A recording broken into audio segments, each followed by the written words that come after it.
DHP, RYR, all those, right? Remember those? We had DHP receptors, RYR receptor.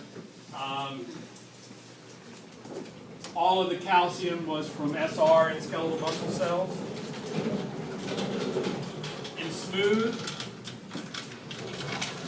we had no sarcomeres.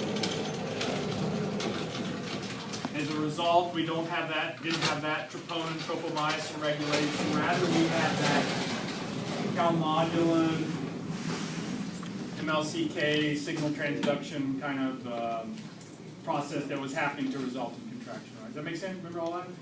And here we saw that we had some ECF calcium stores, right? So some of the calcium came from that. So what we're saying here is that on the sarcolemma of smooth muscle cells, there must have been some voltage-gated calcium channels. Yes. Here there were.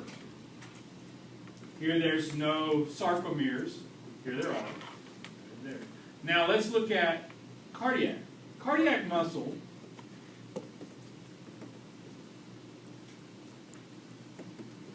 by comparison, are there sarcomeres? Yes. Yes. So it has sarcomeres. So that should tell you troponin, tropomyosin regulation is going to be the same. There is some extracellular calcium.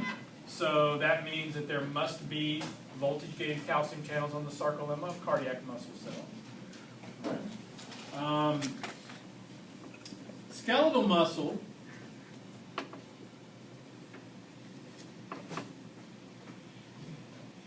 What's this?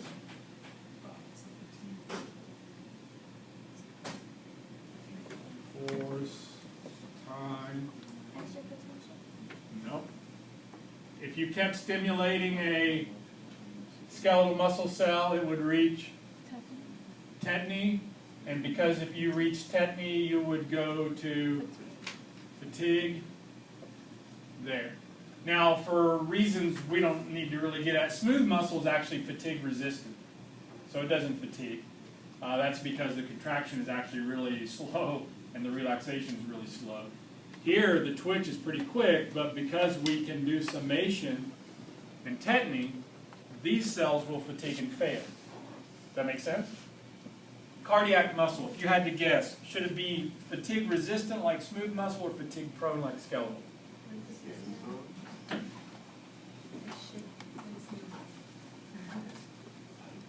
Is cardiac output an important thing to maintain? Yes. And if your heart got tired, what would happen to cardiac output? Would go down. So is the heart muscle fatigue resistant or fatigue prone? Fatigue resistant. So it has to be fatigue resistant.